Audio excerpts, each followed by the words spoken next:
merge the street, the therapists, and even the thoughtful leaders of the community that may say things that trigger your brain, make you think a little differently. Today is um, no other day, so we're gonna got an interview today. This interview today is with Mrs. Marley Bunch.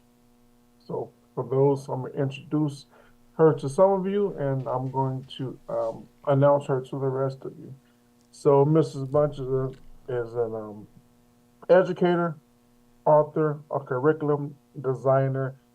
Let's see, she's a teacher. She's got a whole gamut educator, senior director of diversity and inclusion, English teacher, and a whole host of other things. Before I get into all those, I want to go ahead and introduce her to everybody, and she can tell a little bit more about herself in the intro. How are you today? I'm well. How are you doing? Doing good, doing good. Thanks for being on the show. Thank you so much for having me. Absolutely, absolutely. So for those who don't know you, can you give us a little bit of who you are and what you do? Sure. My name is Dr. Marley Bunch. I am an educator, a lifelong learner. I also work with a Kansas City organization called Race Project KC, which is a social justice initiative. And I am an author of a forthcoming publication that's due out in a couple of months called The Magnitude of Us. And that book looks to help educators create classrooms that are culturally responsive and attentive to our students' needs, specifically the needs of Black and Brown students. Absolutely, absolutely. So you've been in the education field for quite some time now. What what Yes. have what have you noticed that maybe how education is kind of curving or turning? What's the differences in when you started and where it's kind of going into right now? Mm. I think we see so many things from the past still as hurdles in education today. So I've been in education for just shy of 20 years, and I think we still have a model that's very similar to the industrial age, and so we've got a lot of changes that need to happen. But we're battling with book bans in different places and states. We know we have racial battle fatigue, and that our Black and Brown educators are exhausted from different things that occur within some of our schools. We know we've got racial mismatch in the classroom, meaning our teaching population is close to 90% white, and yet we know our student population is continuing to become more and more diverse. And Mhm. so we've got to find a way to get more Black and Brown educators in our classrooms. And we just have some inequities, I think, within the system that have been embedded and handed down historically in our system that we've got to still continue to work on and make better. Absolutely. Now, how important is that to have representation from a teacher to a student when a student looks at the teacher? How important is that you noticed? Based on my research, representation is everything. We know representation matters. My research interviewed and collected oral histories of Black female educators from Hattiesburg, Mississippi, who taught pre and post Brown v. Board. And so I got to hear their experiences teaching in the segregated all Black schools and what happened to their careers and lives and to the lives of students after Brown v. Board in 1954. And actually, in Mississippi, they were not forced to desegregate schools until 1971. So there was a big period where there were lots of efforts to stave off integration. And so it was really important and informative just to hear their perspective. And I think our Black and Brown students deserve to see themselves represented in classrooms, to see what they can aspire to be. And it seems to me that since desegregation, that's been a bit of a disconnect that has happened. We don't have those all Black kind of affinity spaces where we can celebrate and lift up Black identity and Black history. Absolutely. Now, Brown v. Board was overturned not long ago. Am I right about that? Brown v. Board was in 1954, so that was the ruling. It actually happened in Topeka, Kansas. I got to see Right, that museum recently, but so that was the order that forced schools to end segregation. right, If you think about what were some of the things that we don't talk about related to Brown v. Board is what it did to our Black teachers, how many Black educators lost their jobs or were demoted, principals were now janitors. And so there were some negatives that came along with it. I think the aspiration of it was important, this idea that we should all be able to collectively have equal rights to education, to function and be treated as first-class citizens. But we know that the way in which it was implemented didn't necessarily play out that way. right.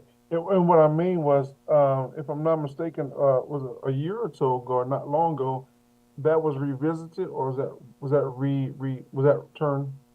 No, not to my knowledge, Okay, it wasn't okay, revisited. Mm-mm. okay. That was one double check. So that negativity effect. So have we kind of reeled back from that, or are we still kind of dredging through those waters right now? Either 1971. That's I mean that not, wasn't long ago.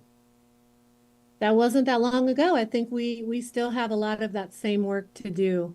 And Mhm. obviously, teachers during that time, especially in Mississippi, they were faced with Jim Crow, um, terrible situation with violence and threats of violence. So we have a little bit of a different situation now, but I think we are still threatened with, removing histories from classrooms, especially histories of marginalized people and communities. I think we've got some work to do, even just educating our educators in a way that helps them enter the classroom and know how to work with diverse students is very, Right. very important. For yeah, and I think if I'm not mistaken, Texas, they were looking to kind of change the word slave to some other stuff out of some of their textbooks, and that right there rewrites history all in itself for that to happen. So and so rewriting history and changing a lot of those dynamics that actually it almost erases history and erases the time that we spent, and some people say, well, you don't want to offend people don't want to be offended and things like that, but what happened happened, so you can't really get away from that. Yeah, Yeah, that's right. I think acknowledging our individual history and our collective history and true history is very, very important. I think if we can look at histories in a true and accurate manner, we might come to respect and um, have empathy and understanding, and then even move into the joyful celebrations of celebrating our differences. I think it could move us in that direction, which would be a positive thing. absolutely. And diversity and inclusion has been a hot button for quite some time, and it seems like it kind of goes back and forth quite a bit. Why is it such a hard pill to swallow?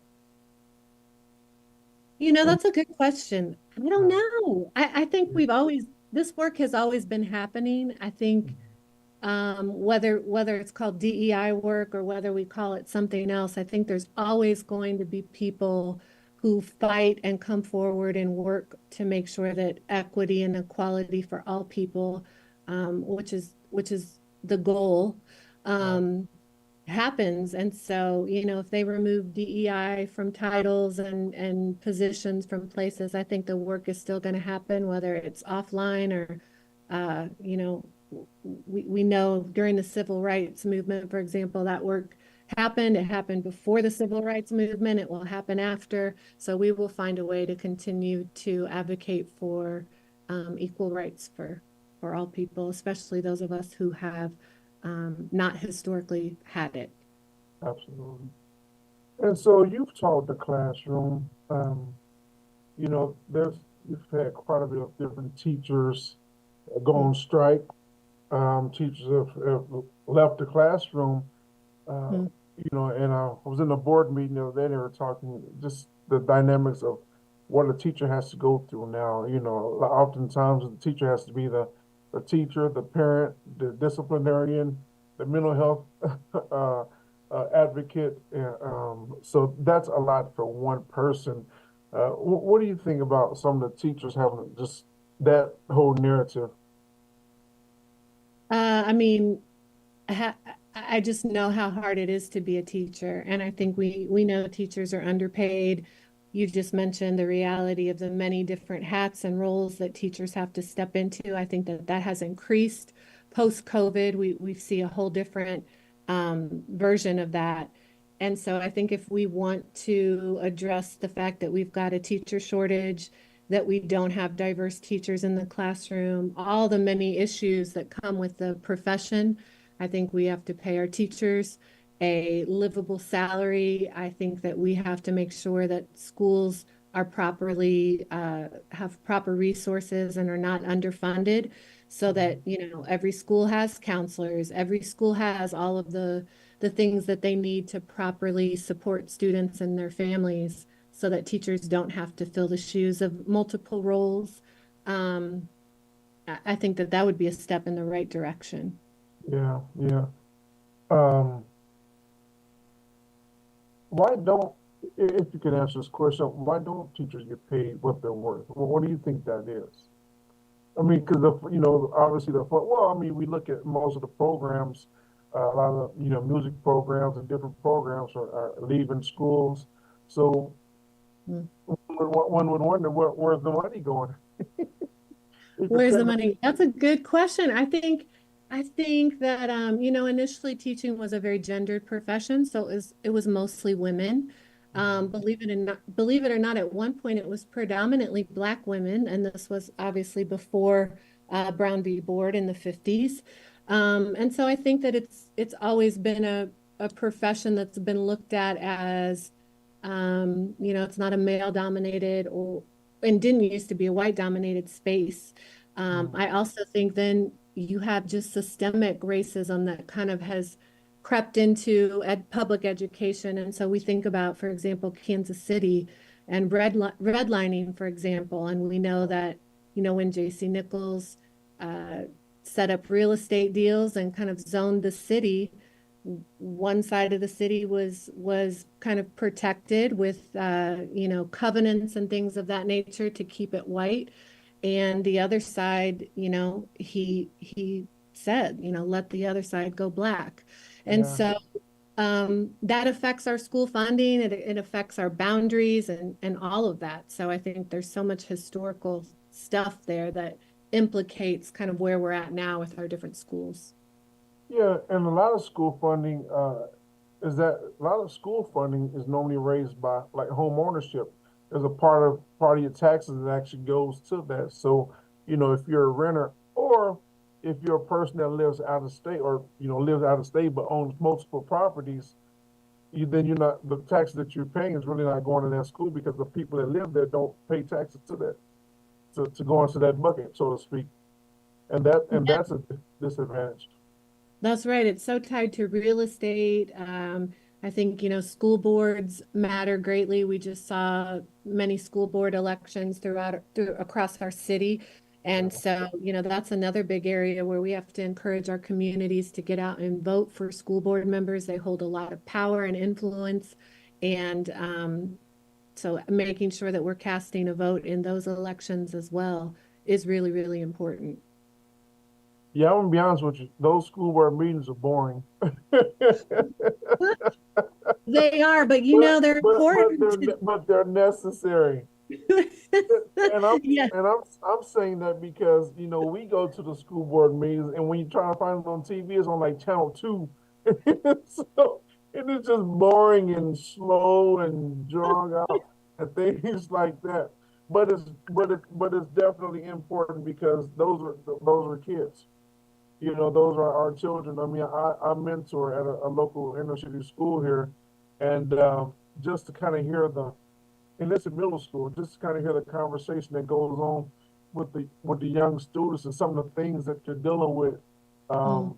things like that, and people who they feel like they cannot talk to and can talk to. It's interesting because you just don't know. And I think that right there is a level of support that they could have. They just don't know if they have it because it's Yeah, not. that's such an important point. I think the role of mentorship and also the role of being, helping people become more aware and educated about mental health issues that are impacting our everyone and our young people, I think is so important. But yeah, that role of mentoring and making sure students have access to people who can support and help them Yeah, um, is so key. yeah, yeah. So we talked about mental health. We know maybe 2018, 19, you really kind of started hearing the mental health buzz. Then really after COVID, it really kind of took off there. In your profession, what have you noticed about just um, just the mental health crisis or things like that in what you do? Yeah, I think it was always there. I think COVID definitely illuminated it and also kind of, in many respects, probably created additional barriers in that area. But I think Yeah, for young people, having access, I think destigmatizing mental health in yeah, communities is really important and in schools, letting young people know it is okay to not be okay. It is okay to ask for help. I know growing up, mental health was such a taboo thing, but I think now one of the best things we can do for young people is to talk about it, like to your point, to make sure that students know that they have safe people and safe spaces where they can go to access resources should they need it. And I yeah, think even just starting to teach them, like, you know, mental health doesn't necessarily mean you're rock bottom and, you know, in a difficult or dire situation. Mental health can just be, healthy. You need different perspectives and advice from somebody who's trained in that profession, just like we go to the doctor for checkups. I think we've got to teach kids it's okay to get mental health services anytime throughout your life, good or bad. yeah, yeah. And oftentimes, you feel isolated. It's like you're alone. It's like when Mm, nobody understands, where nobody even cares. Or and some kids maybe feel like I don't want to be a burden on anybody else, mm, and stuff like that. And I think our peers with children, our peers can be some of our greatest allies, but then they mm. can be some of our greatest not so not yeah, and that was another thing that kind of came out as far as just kind of cyberbullying and stuff like that. Just really having to deal with, even though you leave the school, the bully kind of stays in your pocket, if so to speak, because you take it home with you. So you kind of can't get away from that. You know, Yeah, having those safety nets and stuff like that is very important as well. I agree. Yeah. Absolutely. So I want to talk a little bit about let's see here. Race Project KC. What is that actually? Oh, shout out to Race Project KC. Race Project KC is a social justice initiative. It was started through Johnson County Library, Mm, and I've been lucky to be a part of it since its beginning. And what they did was they decided they had brought in an author by the name of Tanner Colby, who wrote a book called Some of My Best Friends Are Black. And in that book, he has a chapter specifically about Kansas City and what happened with Kansas City with redlining and black busting. And they brought him in as a speaker, and the reaction that they got was really, really positive. And there was a response from people that they had not known our city's history, but that it was really, really important. And so he came back a couple of times, and from there, this initiative grew to become Race Project KC. And so we work with students and we work with teachers in school districts who sign up, and we take cohorts of students from across KCMO, KCK, and we bring them together for conversation and experiences all related to history, to how we can bring about positive change in our city, initiate social justice. So one of the things, for example, that we've done is we've brought in authors like Ibram Kendi, and Tanner Colby, Baratunde Thurston, different authors and events, and then we talk about it with young people. And it's Mm, been transformative to see the way in which young people are willing to navigate these tough conversations. I think as adults, we look at them as tough conversations, but students, you put them in a room together, and it's clearly a space that is needed for mhm. them. And so they're learning and they're also analyzing and they're making connections. And those, I think that's what's going to lead us to a place of healing and collective kind of empowerment is that relationship piece and that learning piece together. Yeah, I've said this before. I guess the boomers and the millennials, things like that, they know enough about history to kind of almost want to hold them to history. And I think the new generation right now is kind of like, you know what, we know history, we've heard history, but we're creating it right now. And I think with us, we're kind of like dragging it along. And they're just like, okay, we understand, we've heard about it, so that's fine. Let's go ahead and move forward. And I think that's where a lot of the disconnect is, because we're trying to say, well, no, this is what happened. Well, this is what happened. And they'll say, okay, that's fine, but let's move on. And then we keep saying, well, no, listen to what happened, what happened. And then, so I think that's where a lot of the disconnect is, because a lot of times a lot of even kids like I talk to, they they just want to be heard. I mean, even with our children, they just want to be heard. Just want for somebody to listen to them. Their boundaries. They have friends that are all kind of races. All kind of background, all kind of races, and there's no stigma behind that. They're just cool. Whoever likes you did not like you. And I think that's a lot of times that, going back to the quote unquote olden days, a lot of times there's a lot of stigma there, because there's a lot of hurt that was there and still being drugged toward the past of the future. And they're just like, we understand that, but I still like James, and I still like, Sam. And they're just good people.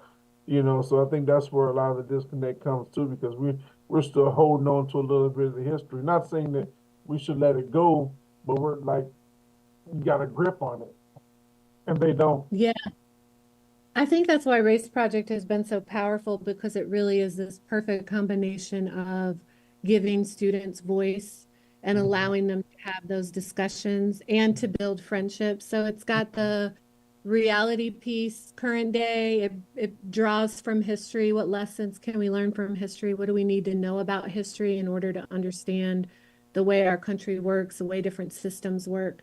But then I think on the positive end, it's that joyful side, which is watching people make those connections and what no matter like right across race, across gender. And that I think is the part that is that healing piece that maybe you were speaking about, that the young people are open to that. And it's so refreshing to see. It is, and I think they're really realizing that they have to lean on each other.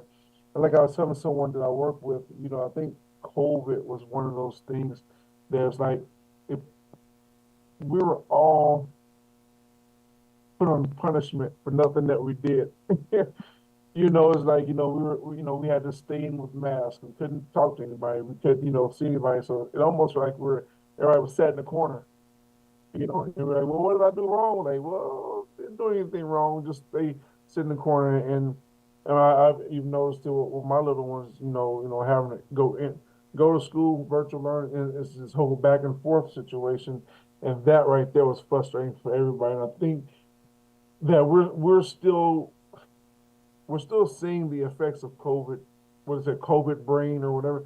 We're still seeing the effects of that right now, and I think it's really good that there are these different systems. Now you see 988, which is the hotline suicide number, and a lot of Yeah. different things, a lot of different resources for that, and things like that. What are some of the resources that you guys have come across that have been really helpful for young people that are dealing with a lot of that stuff, trauma? Yeah, Race Project KC, we have some resources on the website, and so it's raceprojectkc.org, and they're organized by different topics. I think one of the biggest resources, and you kind of spoke to it, I think there was such a period of isolation with COVID. And so I think just having opportunities to connect is what Race Project does so well. And so those will be forthcoming. We have a committee and we are researching and looking at data and out in the community, finding out kind of what are the needs of the community, what are the needs of students and teachers. And we will, build based on that feedback. But I think that that is one of the greatest things that Race Project KC does well, and that is Yeah, bringing people together. So, um, absolutely. yeah, I'm Are appreciative to they see that local next. to Kansas City? Where are they located? So Race Project KC, we were virtual through COVID, and so Okay, we did all Zoom. Um, and we don't have like a permanent location address, so to speak. We've always worked out of kind of the Johnson County Library, and that could shift and change in the next years. sure. But raceprojectkc.org is the website, and that Yeah, will have all the information about forthcoming events and activities in the future. absolutely, absolutely. So this leads into you are also an organizer. So An so it's, organizer and yeah, an author. yeah, yeah, and definitely going to get there as well. So when you when you organize, when you set up I'll say this, when you organize stuff, what so what are some of the tactics that you use that you notice that are effective when when you set up organizations and things like that? When you organize. Mm. Well, when I plan things for schools or for Race Project, I can speak to that. So again, Yeah. just setting up spaces, I think that offer opportunities to connect and offer people opportunities to learn things that I think there's so much we didn't learn in school, and there's so much that is overlooked in our textbooks and in our classrooms, and that is going to be, I think it's a current day struggle and will continue to be a struggle, um, how we navigate that. And so finding spaces where we can get that authentic information and that information that maybe, how many times as an adult, I'm like, why didn't I learn that in school? Right. And so my goal always is whatever space I'm in, especially with young people, I want to offer them the chance to have dialogue, to build connections, and then I want them to walk away and say, wow, I never learned that. And so Mhm. recently I helped Race Project KC plan an event where we brought in my mentor, civil rights activist Dr. Joyce Ladner. And Dr. Joyce Ladner is amazing. She was born in Hattiesburg, Mississippi, Mhm. and her sister Dory Ladner, who just passed away. And there have been lots of things online about her passing because she was also an incredible civil rights activist. But Mhm. they were formative in planning the March on Washington, lunch counter sit-ins, canvassing for voting rights with Fannie Lou Hamer. And so I want young people to know those names. Why aren't we teaching Fannie Lou Hamer? Why aren't we teaching Bob Moses, Joyce Ladner, all of these names and these incredible people? And I feel like it's the same. I watch my 6-year-old and he learns about Rosa Parks and Martin Luther King, and that's great. But it's like we have a whole wealth of ancestors and Mhm. history that I feel like young people, especially right now with all of the things going on in society, would connect with. They would connect with Yeah. Student Nonviolent Coordinating Committee. They would, understand the story of Malcolm X and him becoming friends with Yuri Kochiyama. I mean, all of Mhm. these things, I grew up loving Malcolm X, and never in my life had I heard the story of him and Yuri Kochiyama, who was a Japanese woman, and they had an incredible friendship. They were a coalition, and they worked together on equal rights for Japanese citizens, Asian Americans, and also the Black community. And so they did this incredible collaborative effort. I'm like, I never knew this, Me neither. so right? I'm like, how come that? So those are the things that whenever I'm in a space, I'm like, I want some of our young people to walk away with those names, Yeah, um, top of mind and in their mouths so that they can pass that on. yeah. I agree with that because it does it keeps our history limited to respectively to the ones that often get the recognition, but there are so many different people, and we're looking at Gary Morgan and just a lot of different things that they've created and done for the community, not only just for the Black community, but for communities abroad. They really didn't even, want to be bothered with them. You know, we, Yeah. yeah, we've learned just so many different things where it's like, you know what, he did what? Yeah, Yeah. I think illuminating to our students, just even in the past, how many people have come together across different lines to work together, right? We don't talk about Student Nonviolent Coordinating Committee, right? Which was it was Black students, it was white students, and they were on the ground in Mississippi during the Jim Crow South, right? Nobody wanted to be in Mississippi, not the people who no, live there.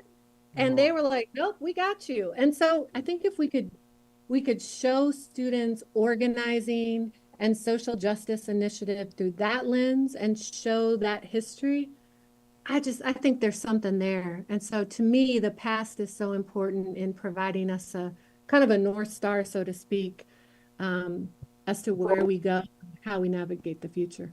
and it's ironic that we're talking about the youth of today that are, definitely having a tough time. But then we're talking about, well, now it's more mental and still some physical. But then there was the youth of, 50s and 60s and things like that. They were still young people, Mm, and what I've noticed is, and as we talked about just a moment ago, it's almost like they just like the passion is there. It's just like, what, we understand we may get, or this might happen to us, but we don't care. yeah. And I think that goes to just to showing the heart of a young person, and especially a heart that's guided toward the right thing. Mm, And there's no limits. And I think no, I don't think I believe that's why um, the educational system is the way it is. Uh, I think it's outdated, but I believe that the reason why a lot of things aren't taught that we're learning about right now um, is because it's not by accident. Because you don't know what you don't know. right. So you know, Yeah, I think I definitely agree with you. It's not by accident. I think mhm, that we know education was not originally designed for students of color right. um, or teachers of color. And I think if I think there definitely historically was a fear of what would happen if these young Black students knew of their incredible history. And I Mhm, think there was a fear of um, I think there was a fear of uprising. I think there was a mhm, fear of, yeah, I mean, just imagine that. And we saw it. We saw it during I mean, children and students had yeah. such a formative and important role in the civil rights movement. So yeah, I think education was designed to keep certain people in their place and make Mhm, especially Black and Brown students and people feel like second class citizens. yeah. And I think that our students of today are not going to stand for that. And I think if our teachers can share this history with them and give them space for their voice, I Mhm, think they are going to be what hopefully brings about positive change. And I think about the absolutely. teachers I interviewed who talked about, the murder of Emmett Till and Mm, that being a pivotal point for them, even being young, 14, 15 years old. And that was for them, they were like, we were his age. And so, Dr. Ladner often mentions that was a clarion call. And that generation vowed, we will never mm, uh, not work to make sure that that doesn't happen again, and then dedicated their lives to doing so. Absolutely. Yeah, you said that that was a pivotal moment, and even we look at, just kind of going through history, even recently, some time ago, we look at a lot of police shootings. We look Mm. at, Ahmaud, uh, we looked at Mike Brown. Yeah, Mhm. exactly. We looked at, just a lot of Trayvon Martin. So, and we look at a lot of those, things. And I think the one that really moved the needle in such a way, and he wasn't actually young, but it was George Floyd. I Mm. think when the death of George Floyd, I think that really set a whole nother precedence, for a while. Because I mean, I had friends that were white, and they're calling me saying, "Hey, what can I do for you?" I'm like, "Nothing.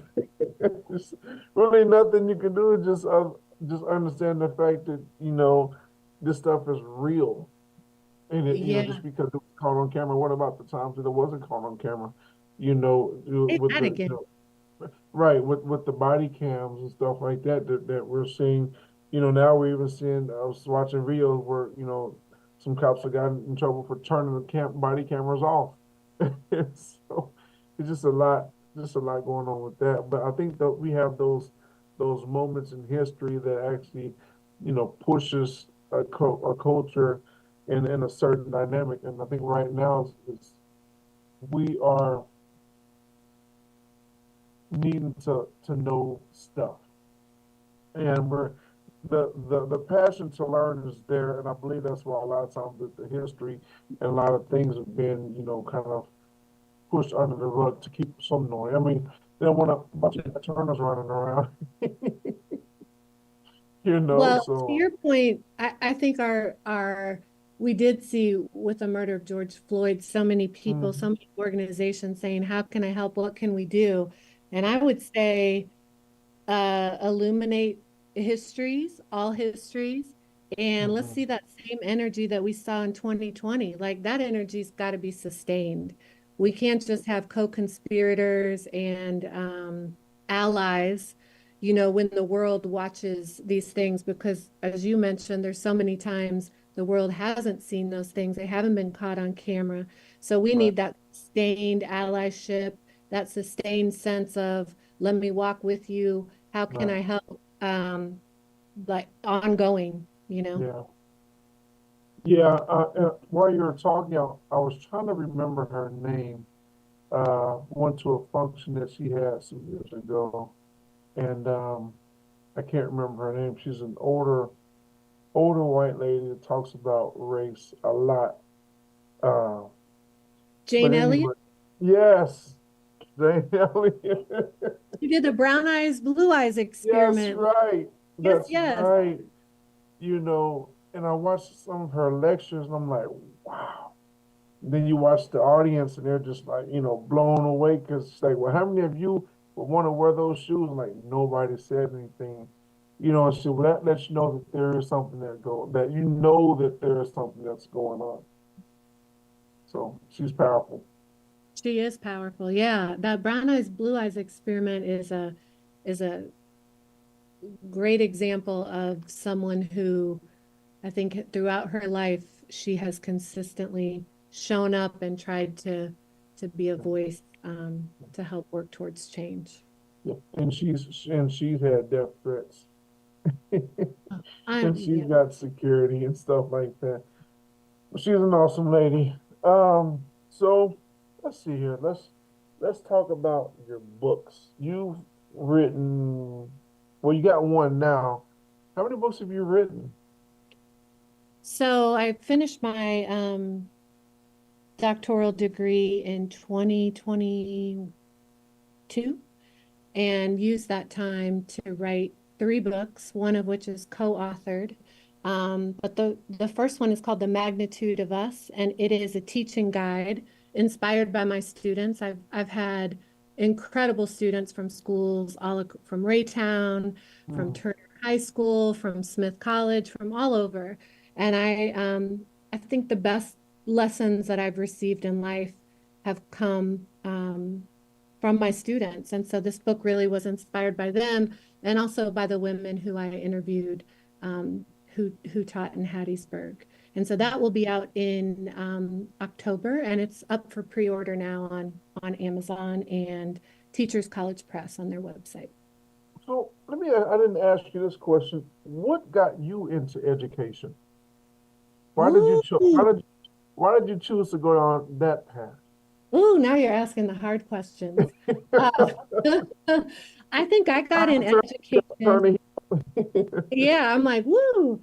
Um, I think like most people, I didn't know what I wanted to do when I went to college. I knew I had to go to college because it was a way out of poverty and just family cycles. And so I made the choice to go, but I didn't really know what I wanted to do. And I started out in psychology and almost finished in that. And then I think I had this realization thinking back on my own experiences as a student. And I thought, you know what? I'm going to go be a teacher and do what all the teachers who I had didn't do. Hmm, Um, I should have went to Westport High School, which is now no longer open. But Westport High School was in the neighborhood that I grew up in, and my grandmother knew the some of the concerns sending me to that high school. I think at the time it was struggling and there were lots of concerns. And so she spent her life savings to send me to a private school, thinking, we hear this phrase like a good education. I think she thought, I'm hmm, going to give you a really good education. And my education was great in the sense of academics, but right, socially, it hmm, was not. I did not have teachers who looked like me. I did not learn curriculum about um, people of color. I didn't learn history that was related to anything other than, European history. And this was at a expensive, private school. And so I think me becoming a teacher was, how can I go and be for students what I wanted and needed so badly? hmm. Um, and so that was the reason that I switched my major from psychology to teaching, and I'm so grateful that I did because I've had some amazing students, many of whom I'm still in touch with. So Beautiful, beautiful. I think my camera was jacking up earlier and your camera was flicking on and off. I know we're like floating. Sometimes we're there. And I'm like, I don't want to stop. It's like, bing, bing, bing, bing. But so, man, so how much psychology goes into teaching? Because there has to be a level of psychological, I don't want to say warfare, but there has to be some level of just grit in that field. How did that help you into teaching? I think it benefited me greatly. And I think one of the things it allowed me to do was to give students grace Mm, when they were going through things. I think I very much, just from my own experiences, but also from what I did learn in psychology, this yeah, idea of meeting students where they're at. We say it a lot, but for me, it was a real thing. And knowing that students aren't often going to stay where we see them as ninth graders. They evolve and grow so much. And yeah, one of my favorite students, maybe he'll be listening, Tyree Mills. I think of him all the time because I think sometimes our most incredible students get typecasted by teachers as whatever a teacher deems hmm, them to be. Oh, they're a troublemaker, or they're hmm, not intelligent, or they're whatever it is. yeah, And I think that we make huge mistakes when we attach labels to students because if we just give them the opportunity to if we mirror to them an image right, of what we see, they yeah, usually rise and show us this beautiful, you know, all of their abilities. So I think if we can demonstrate to students that we support them and that they can aspire to be anything that they want, I think hmm, that the opportunities for them to do so is much more likely. yeah, yeah. And then you have the student to say, "Why are you so tough? Leave me alone." Like you, like I'm tough because I care. Like you don't care so much. Then if you're doing all that stuff. But yeah, I just thought that would be an interesting kind of dynamic going from a psychology to teaching because I know there has to be a lot to Mm. kind of goes in with that. And I often say, with people, I say, you have to give people, enough grace to grow. You have Yeah. to give enough grace to grow because, we all have had moments where we had growth spurts or growth lapses where we didn't want to grow, Yeah. but we had to. It's important. And I think one of another thing that I learned was as an educator, I don't have all the answers. And so being able as an educator to apply what I learned in psychology even to myself, I think it's such an important thing to identify how am I showing up in the classroom? What misinformation might I be bringing? What do I maybe need to unlearn or rethink or I was just always open to and invested in my own kind of growth and Right. reflection. And I was always open to, I think, students guiding classrooms, which is such a Mm, scary concept, mhm. but I've never had it fail me. This idea of Yeah, if you can step back and partner with students instead of positioning yourself as the expert, it just worked so much better. And I learned so many things, yeah, by kind of reimagining what my role as a teacher looked like. absolutely. Well, yeah, you had the cheat sheet. So, you had the back of the book. That's right. But that's really good because when you do take a step back as an educator, you actually sit back and watch all the light bulbs go off. Mm, You yeah, kind of see all the lights go off. You're like, oh, they're getting it, and that's where the peer-to-peer counteraction goes. And they're mm, learning from each other, and it creates that bond. Where you're not afraid of your friend. You're actually reaching out to your friend. that's right. That's awesome. So I know I jumped onto the psychology, but were you done talking about the books? I know you had a few more books that you talked about that you had as well. I do have other books. The history that I wrote that has the oral histories, that one is called Unhushed, and that will Mm, be out in 2025. mm, So I'm excited about that. And that one is really a testament to the educators and the women who have paved the way so that I could even be an educator. So that one's really a nod to ancestry, to history. Um, and so I'm really, really proud of that one. But my hope is that the teaching guide, the first one that is out, will help guide teachers. And again, if we know most of our teaching population is currently white, how are yeah, they going to step into spaces and uplift all of our students? I had a teacher say to me once, if teachers could just look at their students as cousins or mm, family, mm, you teach your cousin or your nephew or your niece in a much different way than you would teach some kid that you don't know or care about. And so I was like, oh, that's so true. So my hope is that it helps um, current educators find ways to do that. And also teachers going into the field. I yeah, don't know that all teaching programs are equipping pre-service teachers with those tools. And so I also wanted to make sure that I included that. I think that's a piece of that equity work. When we think about like where are our gaps and what do we need to fix in education, I think our teaching programs are one of those spaces where we could do a little bit better. And so this book yeah, does have things specifically for new pre-service teachers who are just entering the field as well. absolutely. What was the name of the book again? It's called The Magnitude of Us, and it Yeah, is a teaching guide for helping create culturally responsive classrooms, and it's on Amazon. I'll see if I can find it and drop it in our chat. the magnitude of us. Yeah, it's Yes. based on there's a Gwendolyn Brooks poem. I love Gwendolyn Brooks, and she had a poem where she talked about we are each other's business. We are each other's All I heart. can do is right there. Yeah, we are each other's magnitude and bond. And it's this idea that we are parts of each other and better together as a whole when we understand each other and appreciate each other. Awesome, awesome. The magnitude of us. Okay, yep. Nice. Beautiful. We got it.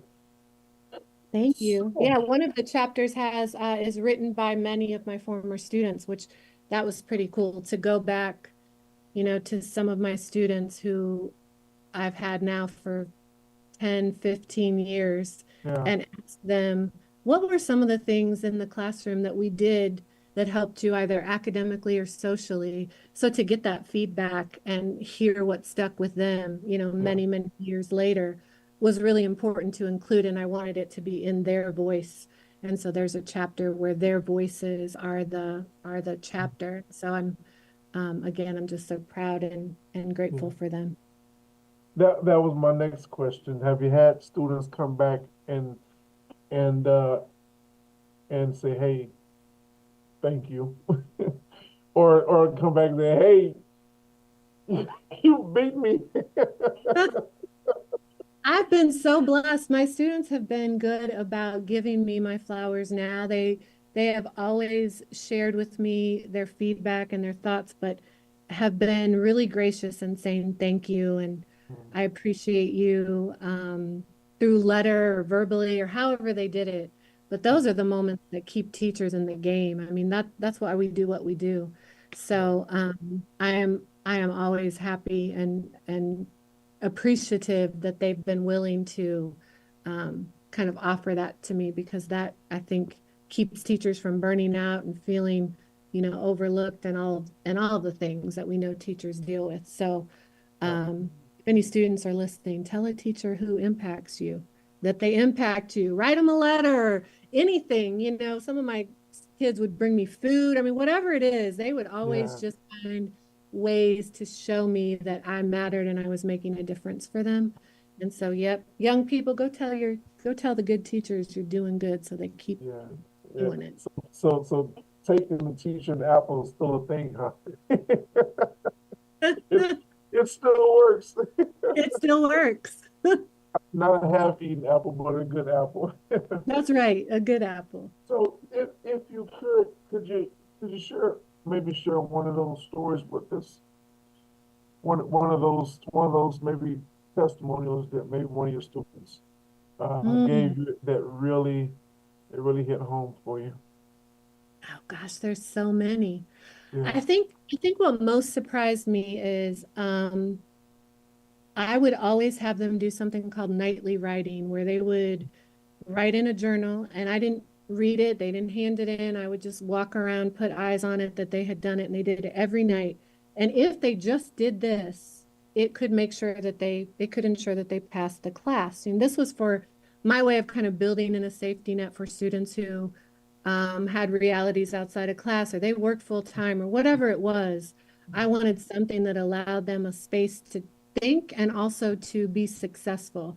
And I was amazed every single student that I reached out to mentioned nightly writing. And one said, nightly writing saved my life. And I thought, wow, something as simple as just letting a student write a page in a journal that you're not collecting and they get points. If that was life changing for some of my students, then I was just like, wow. Yeah. So that was one takeaway of just the power of writing, the power of giving students autonomy and space. I think students, we forget that they're busy too, and they have so much Mhm. going on in their minds and their bodies and their lives. And so several of them said just having that space to be quiet for a minute and sit with their thoughts and, think about things that were troubling them or whatever it was Yeah. such an important space for them and one that, you don't get as an adult. And so I think as adults, then they were like, that was such a special moment to have that space, protected space and time. That was great. Yeah. I mean, that's beautiful. That made me think about. one of the sessions that we had, the mentoring sessions at the school, um, what I had the students do is we had a bunch of Post-its. And so what I had them do is, there's about 30 young people that came up. And I had them write down any emotion that they were feeling at that moment, and Mm. they didn't even know that this is going to happen. And the guy that I'm with didn't know. So I said, well, I went to the cafeteria, got a jar. I said, write down the emotion that you're feeling and take the emotion and put it in the glass jar and just leave it there. And then I said, then we leave it there. We won't even read it. We'll just sit it here Mm. on the platform, and then you can just know that it's, nobody's bothered. The thing that the thing that really got me as I kind of gave each one of the students a pen and the pad, the thing that really got me was the different ways that they went about it. Mm. And what I mean is, you can see some kids, they'll sit there and they'll have a pen and they're like this, hmm, what wasn't all right. And then you got some of them there sitting there and they just grab the pen, they just start writing something down, and then you have some that hey, what should I write? What should I write? And then they're going back and forth, but the different personalities that came forth, one kid grabbed the pen and he just wrote real soft, and then I watched the way that they balled it up. Some kids were nice and folded up and put it away. Some of them would like ball it up and just make a jump shot with it. Some of them would slam dunk it. But it let me know that they were, whatever they were feeling at that moment, they were really getting it out. And Mm. it's really good to see him, have that. And I just took the papers and stuff like that and took it to the administrative and stuff. And we prayed and stuff. And after that, we just got rid of it. I didn't even take it home or anything. I just got rid of it because that to me, that was their personal moment. And I wanted to let them know that I was safe with us and that nobody bothered that. But that was important for me to do that to young people. And they seem pretty excited about it. So, but when you said writing it down, that right there made me think about what we did. That last exercise was really good to get it That's out. powerful. Yeah. Yeah, I think writing, I think poetry, we overlook, you mentioned the arts in the classroom. I think we Hmm. overlook the arts often, and unfortunately it is one of the areas where we know schools, not all schools have those programs that they need to have, but um, art has always been another way that I think I've allowed students to learn, to self-express, to make learning fun. Learning should be fun. And we Yeah. think about how many hours they're just sitting, and sometimes in classrooms where the teacher just lectures from bell to bell. And that's not it. Mm. That is not doing it. And Yeah. so poetry and that type of expression, I think is maybe more important now than ever. And my students always have said poetry was Yeah. an important part of their learning. So Okay. Sorry.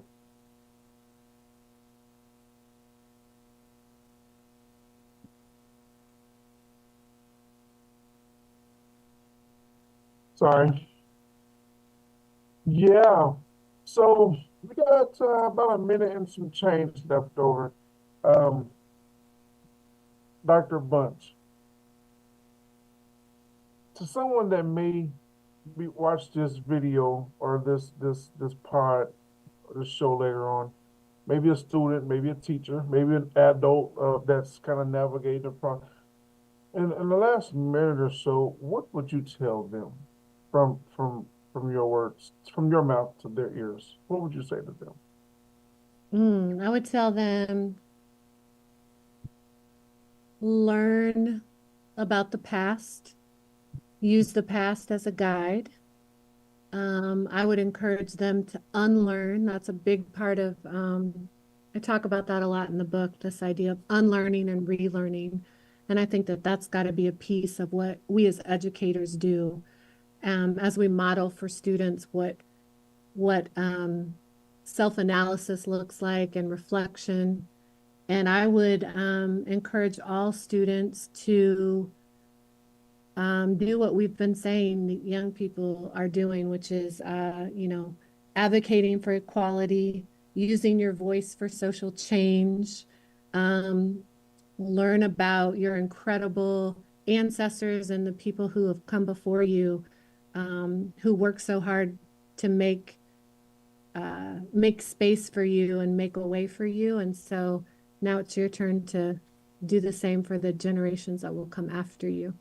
And so I would just encourage all students to do that. And I would encourage all teachers to continue learning, find ways to make all students in your class feel like they are seen. Um, and if you're a white educator, we appreciate you, but we need you to um, do right for our Black and brown students. And one of the ways that you can do that is through your own learning. And that's Mm, hard, right? Because sometimes to look at yourself and say, well, I don't know this, mm. um, that's a really difficult thing. But I think there's enough resources out there now that you can reach out and find them and better your craft and connect with kids and just help all kids reach their highest potential. There it is. Listen, no, that's medicine from a doctor. Passed on to me by some incredible mentors. Absolutely, absolutely. Listen, she's standing on shoulders, and she's got shoulders to stand on, shoulders and shoulders and more shoulders. So That's thank right. you so much for your time, Dr. Marley Bunch. I really, really appreciate you being here. And be no stranger. Listen, we'll stay locked in, and I'll send you my email. We can email back and forth, and let me know what's going on because it takes a community. I was raised by community, so yeah, it's important. It's important to me. So yeah, it's Yep, important. me too. And definitely want to stay locked in with the Race Project KC.